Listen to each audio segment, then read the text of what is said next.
Viral di media sosial, sebuah makam yang tak tergusur pelebaran jalan. Letaknya yang berada di area trotoar tempat pejalan kaki, membuat banyak warganet penasaran. Persisnya lokasi makam berada di sebelah barat Jalan Insinyur Soekarno, Dusun Tanjung Anom, Desa Kuarasan, Kecamatan Grogol, Sukoharjo.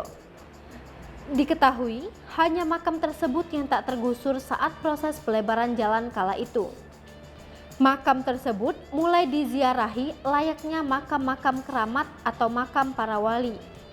Bahkan ada rombongan dari Jawa Timur yang datang untuk berziarah.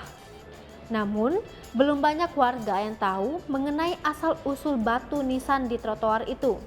Ternyata, batu nisan itu merupakan makam kucing Raja Solo. Hal itu diketahui setelah KRMT El Nuki Mahendranata Nagoro bersama sejumlah pegiat media sosial memosting keberadaan makam tersebut. Tribunsolo.com berhasil mendapatkan keterangan lengkap dari salah satu keturunan Raja Solo, Nuki Mahendranata Nagoro, yang merupakan keturunan 7 atau Canggah Dalem PB 10. Kucing Raja Kasunanan Surakarta ini berjenis Candramawah bernama Nyai Tembong.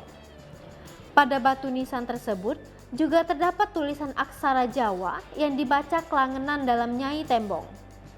Diperkirakan makam itu sudah ada antara tahun 1893 hingga 1939 saat masih kepemimpinan PB 10 di Kasunanan Surakarta. Dulunya, kawasan tersebut dijadikan areal makam hewan peliharaan raja, utamanya makam hewan gajah, kerbau, dan kuda.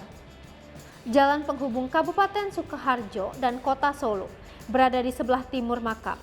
Nuki mengatakan pada zaman dahulu tempat seperti ini lebih berbau ke hal-hal mistis. Banyak petani yang datang memberikan serahan bumi agar Nyai Tembong melindungi pertanian mereka, agar hasil panen mereka berhasil dan terhindar dari serangan hama. Hai pemirsa Selipopo TV, jangan lupa komen, like, dan subscribe, serta tonton terus berita-berita terupdate lainnya ya.